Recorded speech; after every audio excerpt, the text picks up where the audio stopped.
시청자 여러분, 요즘 정치권에서는 악법도 법이라는 희귀한 고대 희랍자의 소크라테스가 했다는 말을 들먹이면서 이상한 말들이 오고 가고 있습니다. 고대 희랍의 소크라테스는 정의를 부리짖다가 재판정에서 서게 되었는데요.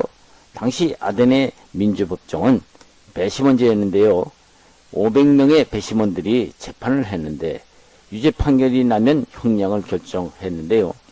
당시 소크라테스는 무죄를 주장했지만은 결과는 유죄가 280명 대 무죄가 220명이 나와서 지위가 있는 것으로 결정된 후 형량은 360대 140으로 사형시키라는 결과가 나왔다고 하죠. 500명이라는 다수의 숫자는 소크라테스의 변명을 들어주지를 않았죠. 소크라테스의 저기에 가득 찬 발언으로 배심원들을 설득하려고 했지만 500명의 다수의 숫자는 그의 진실된 말을 들으려 하지 않았죠. 결국 감옥에서 독배를 들고 죽은 소크라테스를 두고 오랫동안 소크라테스는 악법도 독이라고 말했다는 말이 오늘날까지 전해 내려오고 있죠. 이 말은 그동안 여러 나라 독재자들에게 악용되었던 말이었는데요.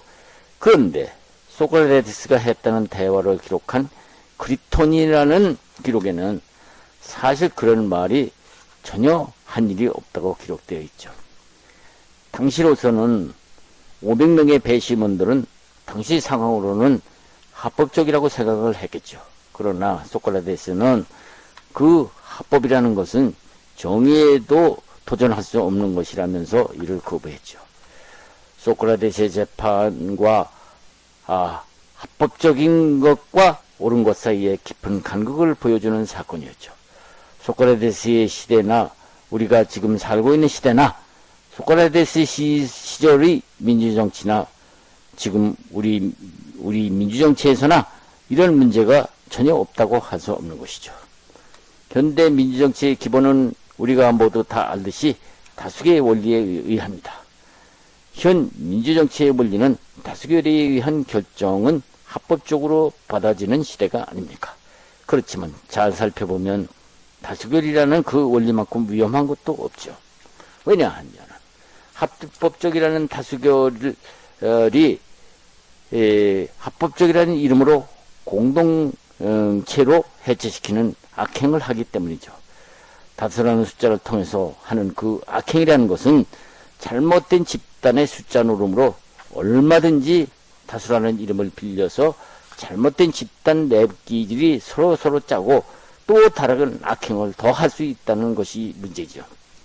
결국 다수결의 원리에 의해서 그 국가라면 국가 공동체가 무너질 수도 있다는 것이죠. 그래서 다수라는 요술방망이, 즉 고상한 말로는 다수결의 원칙을 고집한다면 이때부터 국가 또는 전체 공동체를 망하게 하는 동시에 결국은 다수라는 요술방망이를 휘두른 다수결을 고집한 집단들도 그것 때문에 상대는 물론 자기들도 몰락될 수 있다는 위험이 따라올 수밖에 없게 되는 것이죠. 그러므로 이런 다수결에 의한 폭력을 막을 방법은 없을까요? 그것은 단 한 가지밖에 없죠. 이런 다수결 폭력 집단들이 행하는 결정에 적극 참여하는 국민들의 판단의 역량을 높여서 하는 방법밖에 없죠. 고대 소크라테스가 주장한 철학이 그 이유였죠. 소크라테스는 당시 아테네 국민들의 올바른 판단의 역량을 키움으로써 폭력적 다수의 합법성과 정의 사이의 간극을 좁히려고 철학적으로 주장을 하다가 억울하게 해결 못하고 이 세상을 떠나게 된 것이죠. 그렇습니다.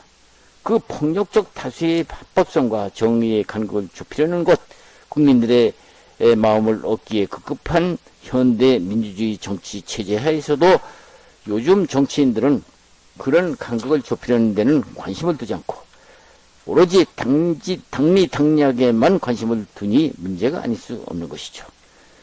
고대 히랍 소크라테스의 생과사를 돌이켜보면은 다수 집단의 폭력과 정의 사이의 간극을 메꿔서 서로 일치시키려는 노력을 하다가 희생된 철학자였다고 볼 수밖에 없죠.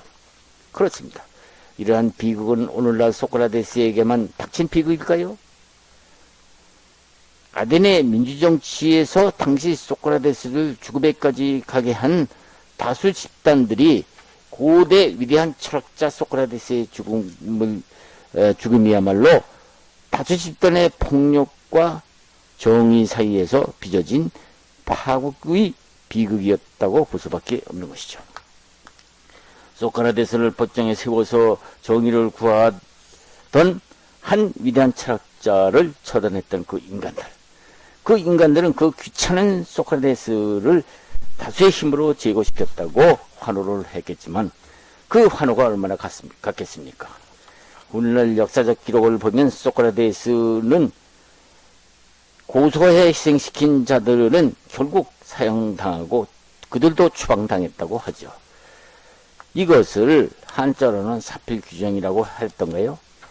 고상한 말로 다수결의 원리에 의해서 정의를 부리짖던 소크라테스를 고소한 사람들의 말로가 더 비참하게 끝난 것으로 역사는 기록되고 있습니다.